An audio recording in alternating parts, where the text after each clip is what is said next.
ધોરણ 9 English unit 1 ચિત્તાસ tears ચિત્તાના આંસુ. અહીંયા આગળ તમને ઝુલુ ટ્રાઇબ એટલે કે ઝુલુ આદિજાતિની માહિતી આપી છે. ટ્રાઇબ એટલે જાતિ અથવા આદિજાતિ થાય છે જે શિકારની પ્રવૃત્તિ કરતી હતી. તેનું લોકેશન, પોપ્યુલેશન, લેંગ્વેજ, રિલિજન તેની માહિતી આપી છે. કયું ફૂડ ખાતા હતા તે બધી છે. પાઠનો મુખ્ય હેતુ છે ચિત્તાની તમને માહિતી મળે છે. આમાં હંમેશા યાદ રાખજો, ઝુલુ ટ્રાઇબના આધારે આ લોકોએ ચિત્તાની આખી વાર્તા બનાવી છે જેમાં ચિત્તાની માહિતી આપી છે. તો આ જાણવા માટે ખૂબ જ ઉપયોગી છે. ચિત્તો કઈ રીતે ખોરાકનો ઉપયોગ કરે છે, તેનું નિવાસસ્થાન શું છે, તેની આદતો શું છે, તેના બચ્ચા, તેની ઓળખ, તેની ઉંમર, આ બધાની માહિતી સારી રીતે મેળવી છે. અહીં આગળ તમને સૌથી વધારે બેનિફિટ એ મળે છે કે આ જે આખો પાઠ આપ્યો છે ને એ ભૂતકાળમાં છે, જ્યાં ક્યાંક સાદું ભૂતકાળ, ચાલુ ભૂતકાળનો ઉપયોગ કરવામાં આવ્યો છે. તેથી ભૂતકાળનો કોન્સેપ્ટ સારી રીતે ક્લિયર થાય છે. જેમાં આપણે પહેલાં જોઈ લઈએ તો long ago a ઝુલુ hunter was sitting under a tree. Was sitting, was વત્તા આઈએનજી ક્રિયાપદની સાથે આવે તો શું આવે છે? ચાલુ ભૂતકાળ. એટલે યાદ રાખજો, આ બધું પણ ક્લિયર થતું જશે. તો શું થશે ભાષાંતર? કેટલાય સમય પહેલાં ઝુલુ શિકારી ઝાડ નીચે બેઠો હતો. His name was Idi. તેનું નામ ઈદી હતું. He saw a large herd of deer gazing in lush green meadow. હવે સમજો, એક એક શબ્દનું કરું છું. ડિયર એટલે હરણ, ગ્રેઝ કરવું એટલે ચરવું, ગ્રેઝિંગ આપ્યું છે. હા, એટલે ચાલુ તમને ક્રિયાપદ દેખાય છે. અને સો છે એટલે શું થશે? ભૂતકાળ. સીનો ભૂતકાળ શું થશે? સો. Lush green મેડો. લશ ગ્રીન એટલે લીલુંછમ, મેડો એટલે બીડ. જે જાડી ઝાંખરા હોય ને એને બીડ પણ કહેવામાં આવે છે. તો આખા વાક્યનું ભાષાંતર શું થશે? તેણે હરણના મોટા ટોળાને લીલાછમ બીડમાં ચરતું જોયું. હી સેડ ટુ હિમસેલ્ફ, પોતાની જાતને. પુરુષ છે એટલે શું આવ્યું? હિમસેલ્ફ. છોકરી હોય તો શું આવે? હરસેલ્ફ. તેને મનમાં વિચાર્યું, this dear are really wonderful. આ હરણ ખરેખર અદ્ભુત હોય છે. સમજો, પોતાની જાતે જ્યારે મનમાં વિચારે છે ત્યારે શું આવે છે? ક્રિયાપદ કેવું થઈ જાય છે? વર્તમાન કાળમાં. એટલે પોતે વિચારે છે એટલે અહીં આગળ દેખો વાક્ય શેમાં છે? વર્તમાન કાળમાં છે. But I have to run a lot to catch one of them. Can't એટલે can not. There be an easy way to get one. તે વિચારતો હતો કે આ હરણ ખરેખર અદ્ભુત છે, પણ એકને પકડવા માટે મારે ખૂબ દોડવું પડે. તેને પકડવા માટે કોઈ સહેલો રસ્તો ન હોઈ શકે. કેન એટલે તમને પહેલાં પણ કીધું છે, કેન એટલે કરી શકવું. ક્ષમતા દર્શાવવા માટે શું વપરાય છે? કેન વપરાય છે. હવે જોઈએ શું થાય છે. Suddenly he saw a female cheetah crawling એટલે ધીમે ધીમે સરકવું. ક્રોલ કરવું એટલે ધીમે ધીમે સરકવું. Crawling silently closer to grazing animals. એકાએક તેણે એક માદા ચિત્તાને ચડતા પ્રાણીઓ તરફ ચૂપચાપ સરકતી જોઈ. સાયલેન્ટલી એટલે ચૂપચાપ, ગ્રેઝિંગ એટલે સરકવું. ધેન પછી she left and caught a deer. પછી તે કૂદી અને હરણને પકડ્યું. લેફ્ટ એટલે ખબર પડી ગઈ, કૂદ્યું. કોટ એટલે પકડવું. After some time her two young cubs came out of the bush. સાંભળો તો, કબ્સ એટલે શું થશે? બચ્ચા. આવ્યા. ક્યાંથી આવ્યા? થોડા સમય પછી તેના બચ્ચા. બશ એટલે જાડી ઝાંખરામાંથી તેના બચ્ચા આવ્યા. પછી શું થાય છે? They all enjoyed their meal. ભૂતકાળ આવી ગયું. તેઓ સૌએ તેમનું ભોજન માણ્યું. ઇડીઝ આઈઝ બ્રાઇટન. એદીની આંખ ચમકી. They sparked with an idea. તેનામાં એક યુક્તિ ઝબૂકી. સ્પાર્ક થવું, ચમકવું. બરોબર. He envied the cubs. તેને એનવિડ એટલે શું થશે? ઈર્ષા થઈ. કોની ઈર્ષા થઈ? કબ્સની. તેને બચ્ચાની ઈર્ષા થઈ અથવા તો બચ્ચાની અદેખાઈ આવી. ઈર્ષા અને અદેખાઈ બંને એક જ અર્થમાં આવશે. Can I be lucky as this beautiful cubs. શું હું આ રૂપાળા બચ્ચાની માફક નસીબદાર થઈ શકું? Can I be lucky as this beautiful cubs. શું હું આ બચ્ચાની માફક નસીબદાર થઈ શકું? કેવા બચ્ચા? બ્યુટિફુલ કબ્સ એટલે કેવા બચ્ચા થશે? સુંદર બચ્ચાની માફક નસીબદાર થઈ શકું. They got their food without any effort. તેમને કોઈ શ્રમ વગર તેમનો ખોરાક મળી ગયો. Can I even hunter like their mother? મારે તેની માં જેવું શિકારી હોય તો? He thought. તેને વિચાર્યું. સમજ્યા? થિંકનું ભૂતકાળ થોટ. તેણે વિચાર્યું કે મારે તેની માં જેવું શિકારી હોય તો. He decided to catch a young cub and train it to hunt for him. તેણે એક નાના બચ્ચાને પકડી પોતાના માટે શિકાર કરવા તાલીમ આપવાનું વિચાર્યું. He decided to catch a young cub and train it to hunt for him. તેના માટે શિકાર કરવા તાલીમ આપવા વિચાર્યું. Then I shall only say. પછી માત્ર એટલું જ કહીશ. Oh my dear. ચલ મારા વહાલા. Go and kill a deer for me. જા અને મારા માટે એક હરણને મારી નાખ. My life will be very comfortable then. અને પછી મારું જીવન ખૂબ આરામદાયક બનશે. વિલ છે ભવિષ્યકાળ દર્શાવે છે, કમ્ફર્ટેબલ એટલે આરામદાયક. He was quite pleased with his own idea. અને પોતાના આ વિચારથી એ જાતે જ ખૂબ ખુશ થઈ ગયો, પોતાના જ વિચારથી ખુશ થઈ ગયો. He decided to follow cubs and steal one. તેણે નક્કી કર્યું બચ્ચાનો પીછો કરવાનું અને ચોરવાનું. સ્ટીલ એટલે ખબર પડી ગઈ શું થશે? ચોરવું. હવે શું થાય છે જોઈએ. From his experience, Idi knew KNEW no KNOW નો ઉચ્ચારણ થાય છે. કે સાયલેન્ટ છે, ઉચ્ચારણ નહીં થાય કેનું, નો થાય છે એટલે કે જાણવું. અને ન્યૂ એટલે શું થાય? જાણતો હતો, ભૂતકાળમાં છે. That a cheetah never attacks a man.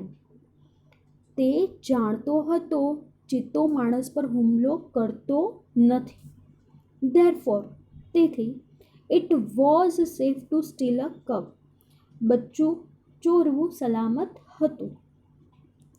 He followed the cheetah family till evening. સાંજ સુધી ચિત્તાના કુટુંબનો પરિવારનો પીછો કર્યો. At the sunset, સૂર્યાસ્ત પછી, the mother cheetah હીડ એટલે હાઈડનું ભૂતકાળ છે. હાઈડનું ભૂતકાળ શું થાય છે? Hid. Her cubs in thick bush and left for a stream.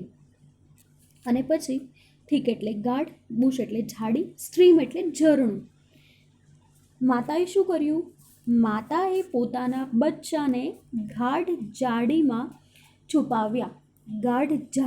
છુપાવ્યા અને ઝરણા તરફ ગઈ. ક્વિકલી ઝડપથી. The hunter picked up his net and spear and run into the bush. Net એટલે તમને ખબર જ છે, ઝાડ. અહીં આગળ સ્પેર એટલે ભાલો. શું છે? સ્પિયર. SPEAR. સ્પિયર એટલે ભાલો. અને ભાલો લીધો અને ક્યાં ગયો? એ છુપાઈ ગયો. તો આનું શું થશે ભાષાંતર? તો જોઈ લઈએ. શિકારી પોતાની જાળ અને ભાલો ઉઠાવ્યો અને ઝડપથી ઝાડીમાં દોડ્યો. He saw two teeny cubs.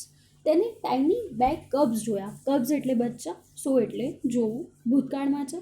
તો શું થશે? તેણે 2 બચ્ચા જોયા. He saw 2 tiny cubs. They looked at him with their bright eyes. તેઓ તેના ચમકતા આંખે જોઈ રહ્યા હતા. They were too young to run away. તેઓ એટલા નાના હતા કે દોડી શકતા ન હતા. Idi threw the net over them. ઈદીએ તેમના પર જાળ ફેંકી. થ્રોનું ભૂતકાળ થ્રુ. જાળ ફેંકી. એન્ડ ધ કબ્સ વેર કોટ. બરોબર. અને બચ્ચા પકડાઈ ગયા. He needed only 1 cub, but he thought. તેને માત્ર એક જ બચ્ચાની જરૂર હતી, પણ વિચાર્યું, it is always better to have 2 slab. એટલે કહે છે કે એકના બદલે 2 ગુલામો સારા. સ્લેબ એટલે શું થશે? ગુલામો. He ડ્રેગ્ડ એટલે ખેંચવું અથવા ઘસડવું. હી ડ્રેગ્ડ ધેમ, તેણે બંનેને પોતાની સાથે ઘસડ્યા. ડ્રેગ્ડ ધેમ વિથ હિમ, પોતાની સાથે. And hid them under a big basket, અને મોટા ટોપલા નીચે છુપાવ્યા. The mother cheetah return after a while, થોડા સમય પછી મધર ચિત્તા એટલે કે માતા ચિત્તા પાછી આવી. She did not find her cubs, તેણે બચ્ચા જોયા નહીં. શી લુકડ ઓલ અરાઉન્ડ, તેને ચારે બાજુ જોયું. First of all she become angry and jumped wildly, પહેલાં તો તે ખૂબ ધુઆપુઆ થઈ ગઈ અને પછી જોરથી કૂદી. શી સ્નિફ્ડ એટલે સૂંઘવું. સ્નિફ્ડ ઓલ અરાઉન્ડ, તેને ચારે બાજુ સૂંઘ્યું. બટ અલાસ, અલાસ દુઃખ વ્યક્ત કરતો શબ્દ છે. અલાસ પણ અરે રે, she could not find her dear babies, પણ પોતાના પ્રિય બચ્ચાનો મળ્યા નહીં, અથવા તો શોધી શકી નહીં, અથવા તો પકડી શકી નહીં, કારણ કે અહીંયા શબ્દ શું છે? ફાઇન્ડ. તો શું થશે? શોધી શકી નહીં. At last she become sad and started crying, અને પછી તે દુઃખી થઈ ગઈ, ઉદાસ થઈ ગઈ અને રડવા લાગી. She cried and cried for the whole night, તે આખી રાત રડતી રહી ટીલ ધ નેક્સ્ટ મોર્નિંગ, બીજા દિવસની સાંજ સુધી. ટીલ ધ નેક્સ્ટ ઇવનિંગ છે, મોર્નિંગ નથી, અહીંયા કયો વર્ડ છે? ઇવનિંગ. ક્યાં સુધી રડતી રહી છે? તે સાંજ સુધી રડતી રહી. એટલે સમજો, રાત્રે એવ્યા પાછી આવી ગઈ અને રાતથી એને જોયા નથી બચ્ચા, તો બીજા દિવસના સાંજ સુધી બસ રડતી જ રહે છે. She cried and cried until her tears made it dark stain એટલે શું થશે? ડાઘ. ડાઉન હર ચીક્સ, તેના ગાલ પરના આંસુથી કાળા ડાઘ પડી ગયા ત્યાં સુધી તે રડતી જ રહી. શી વોઝ સ્ટીલ વીપિંગ, હજુ પણ તે રડતી હતી. એટ નાઇટ, રાત્રે.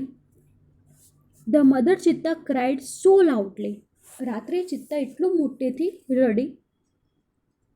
That she was heard by a wise man living in the village, ગામમાં રહેતા એક ડાયા માણસે તે અવાજ સાંભળ્યો. વાઇઝ મેન એટલે ડાયો, સમજદાર વ્યક્તિ.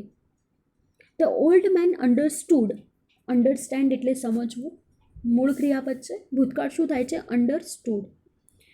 ઘરડા માણસને સમજાઈ ગયું. વોટ હેડ હેપન, શું બન્યું હશે. ઘરડા માણસને શું બન્યું હશે તે સમજાઈ ગયું. હી ઇમિડિયેટલી ટુક હિઝ સ્ટ્રોંગ ક્લબ, ક્લબ એટલે ડાંગ, જે લાકડી હોય છે ને જાડી, એને શું બોલાય છે? ડાંગ. બરોબર, અહીંયા જિલ્લાની વાત નથી. ડાંગ એટલે શું થાય? મોટી જાડી લાકડી. And came out of his hut, hut એટલે તમને ખબર જ છે શું થાય છે? ઝૂંપડી. તો શું થાય છે? વૃદ્ધ વ્યક્તિ તરત જ પોતાના હાથમાં ડાંગ લીધી અને ઝૂંપડીમાંથી બહાર આવ્યો.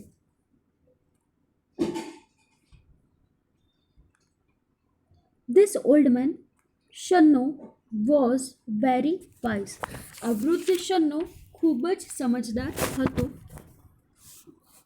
હી loved animals and knew all about them, તે પ્રાણીઓને અપાર પ્રેમ કરતો હતો, ખૂબ જ પ્રેમ કરતો હતો અને તેના વિશે બધું જાણતો હતો. When Shanno found out the hidden cubs, શન્નોએ જ્યારે છુપાવેલા બચ્ચા શોધ્યા. He knew that it was Idi's wicked idea, અને તે સમજી ગયો કે આ કોનો આઈડિયા છે? વિકડ એટલે દુષ્ટ, ઇદીનો જ આઈડિયા એટલે કે યુક્તિ હતી. He got angry with Idi, તે ઇદી પર ખૂબ જ ગુસ્સે થયો. He rushed to the hut and shouted, તે ઝૂંપડી પાસે ગયો અને ગુસ્સાથી બોલ્યો. શાઉટેડ બૂમો પાડી અથવા તો ત્રાડ નાખી, બધા શબ્દો યુઝ થાય. શાઉટેડ એટલે બૂમો પાડવી. આઈ હેટ યુ, હું તને નફરત કરું છું અથવા ધિક્કારું છું. Idi, everybody of our tribe will hate you because you are lazy and wicked too, કહે છે કે આપણી જાતિનો દરેક જણ તને ધિક્કારશે કારણ કે તું દુષ્ટ છે અને આળસુ છે, લેઝી છે. વી નો ધેટ, અમે જાણીએ છીએ. A hunter must hunt with his own strength and skill. આપણે જાણીએ છીએ વીની વાત એટલે શું આવશે? આપણે જાણીએ છીએ શિકારી પોતાની તાકાત અને આવડતનો ઉપયોગ કરીને શિકાર કરે છે. યુ આર થીફ, પણ તું ચોર છે. You have broken the rules of our tribe, તે આપણા જાતિના નિયમોનો ભંગ કર્યો છે. You have brought dishonour to the whole tribe, તે આખી જાતિને અથવા તો જમાત શબ્દ પણ વપરાય, ટ્રાઇબને આખા સમાજને ડિસઓનર કર્યું છે, બદનામ કર્યું છે. All the members of the hunter tribe got together, શિકારી જમાતના બધા જ લોકો ભેગા થયા. તે decided to drive away Idi from their village forever, તેમણે ઈદીને કાયમ માટે ગામમાંથી બહાર કાઢવાનો નિર્ણય કર્યો. Shanno took the cubs on his shoulder, શનોએ બચ્ચાને પોતાના ખભે ઉચક્યા. And returned them to their mother, અને તેમની માને પાછા આપ્યા. રિટર્ન કરવા એટલે પાછું આપવું. He saw that long weeping of the mother cheetah and stained her face forever, અને લાંબા સમય સુધી રડવાના લીધે માના ચહેરા પર કાયમના માટે શું રહી ગયા છે? ડાઘ રહી ગયા છે. સમજી ગયા? અહીંયા કડી વાર્તા આપી છે. હવે તમને જે આપે છે ને એ શું છે? તો માહિતી છે. ધ્યાન રાખજો કઈ કઈ માહિતી આપી છે ચિત્તાની.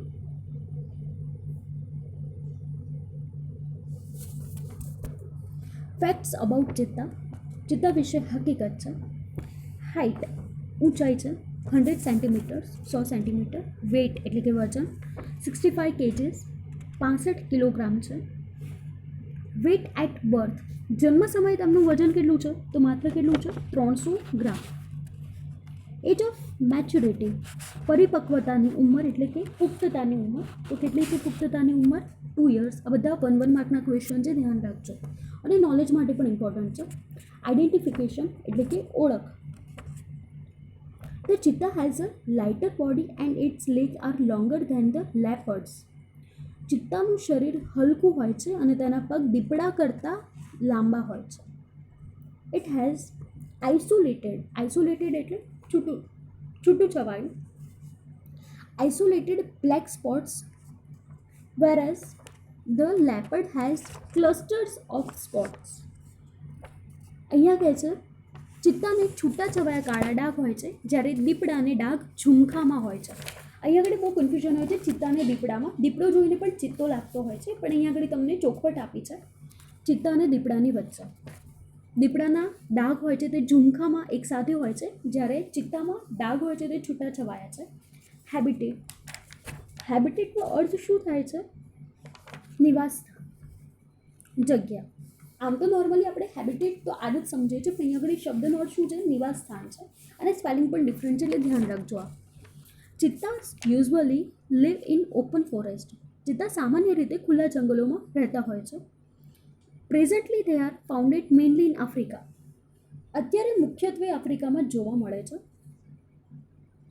વી had lot of cheetahs in India, આપણે ભારતમાં ઘણા ચિત્તા હતા. But the last one was shot by hunter around 1950. ભારતનો છેલ્લો ચિત્તો 1950ની આસપાસ શિકારીએ ગોળી મારી હતી અને મરી ગયો. ત્યારબાદ એક પણ ચિત્તો આપણા ત્યાં ભારતમાં નથી. 1950થી ભારતમાં એક પણ ચિત્તો નથી. હવે છે હેબિટ્સ, બરોબર. હેબિટેટ એટલે શું થયું? નિવાસસ્થાન. હવે શું આવે છે? હેબિટ. હેબિટ એટલે શું થશે? આદતો. It is the fastest animal on earth, પૃથ્વી પરનું સૌથી ઝડપી પ્રાણી છે. Its top speed can be around 100 kilometres per hour, તેની સૌથી વધારે ઝડપ 1 કલાકમાં 100 કિલોમીટરની છે. But it can maintain his speed only for a very short distance, પણ તે આટલી ઝડપ માત્ર થોડા અંતર માટે જ જાળવી શકે છે, એટલે થોડા અંતર માટે તે આટલી સ્પીડથી ડિસ્ટન્સ કવર કરે છે, વધારે નહીં. Sometimes it can take a leap as long as 25 metres, કોઈક વાર તે 25 મીટર લાંબો કૂદકો મારી શકે છે.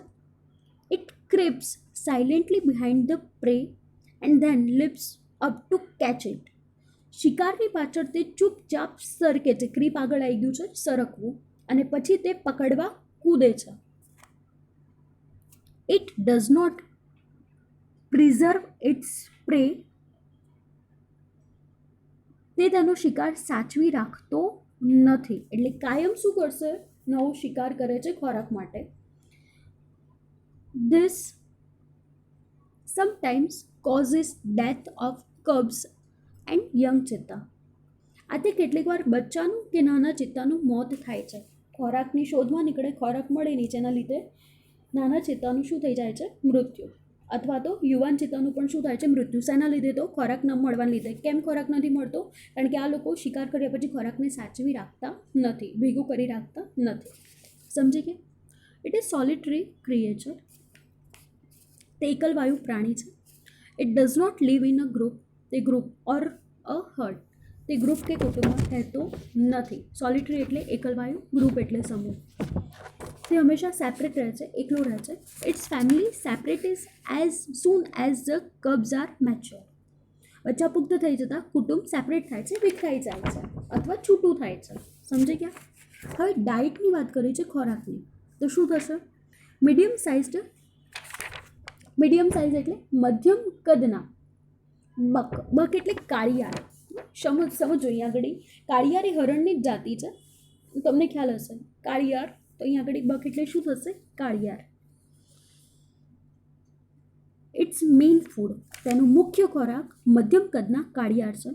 It also catches hares and large birds. Hare એટલે સસલું. હવે આ ડિફરન્સ સમજો.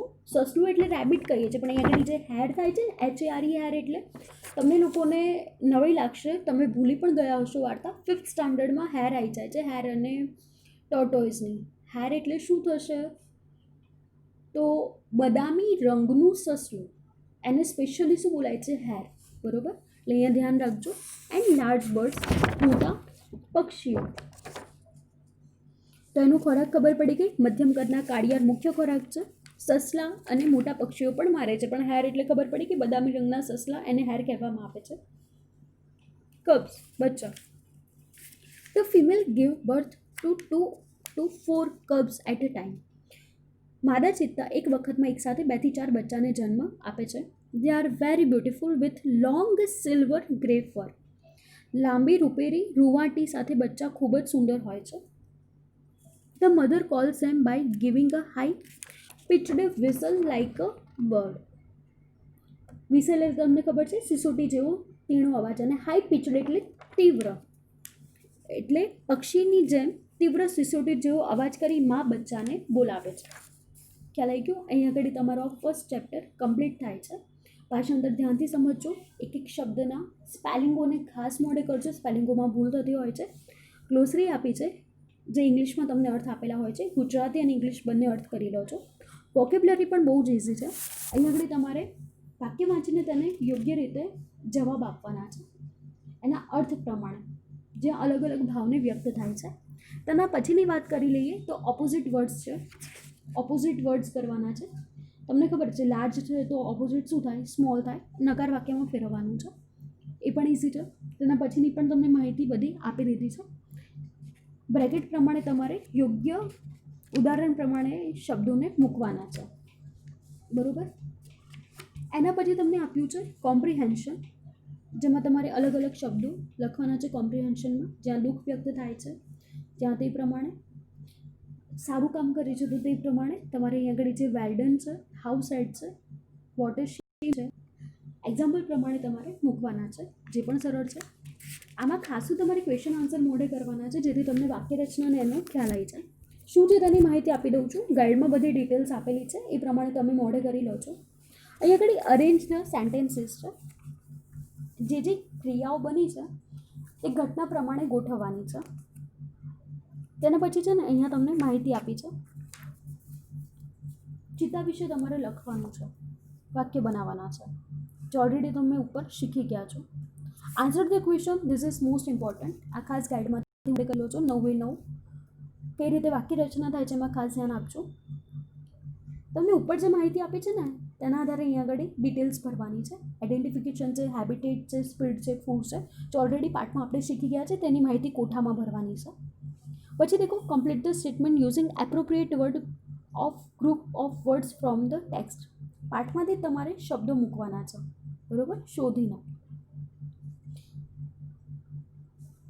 એના પછી છે આ ક્લાસરૂમ ડિસ્કશન છે, જેમાં માહિતી આપી છે. નોટિસ કરવાનું છે, જે વર્ડ્સ અંડરલાઇન કર્યા છે ને એ તમારે ડિસ્કસ કરવાના છે, ખાલી વાતચીત કરવાની છે, દરેકનો અર્થ સમજવાનો છે. લેંગ્વેજની વાત કરી લઈએ. લેંગ્વેજ પ્રેક્ટિસમાં અંડરલાઇન વર્ડ્સ છે, સ્ટોરી છે, જે વાંચવાની છે અને સમજવાની છે, બરાબર. આ દેડકાની સ્ટોરી આપેલી છે તમને લોકોને. જ્યાં આગળ તમારે મુખ્ય જે અંડરલાઇન વર્ડ છે ને એને જોવાના છે, જેમાં તમને અલગ અલગ કાળ આપ્યા છે. થોટ છે તો ભૂતકાળનું રૂપ છે, બરાબર. વેર એન્કરેજિંગ એટલે તમને ખબર જ છે.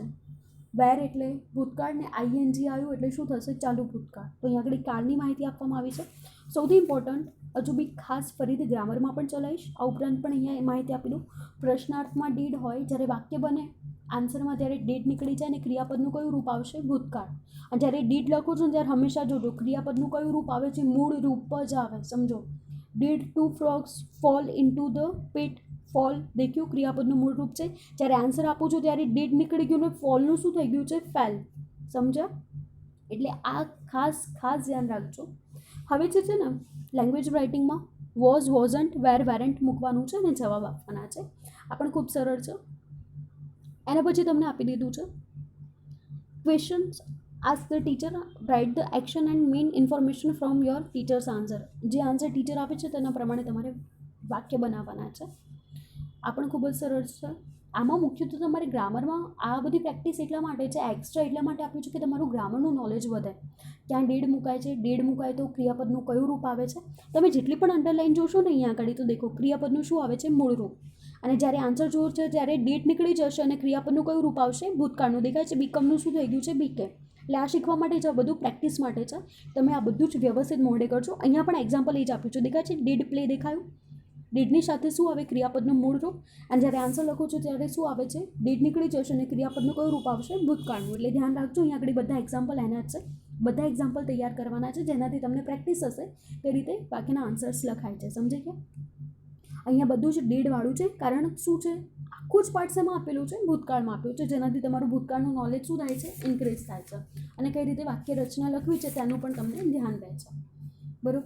અહીંયા આગળ આ લેસન્સ પતી જશે. બધા દેખો ભૂતકાળના રૂપો પ્રમાણે છે. ગુલિવર્સ, ટ્રાવેલ્સ, અહીંયા પણ ખાલી જગ્યાઓ છે જે તમારે શાના આધારે કરવાની છે?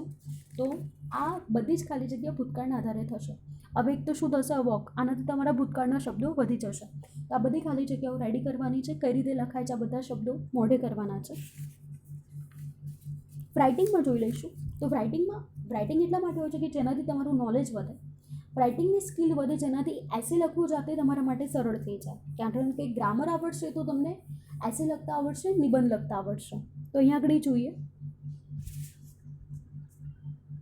રાઇટિંગ 1 છે, જ્યાં તમારે કૌંસમાં આપેલા શબ્દના આધારે જાતે વાક્ય બનાવવાનું છે.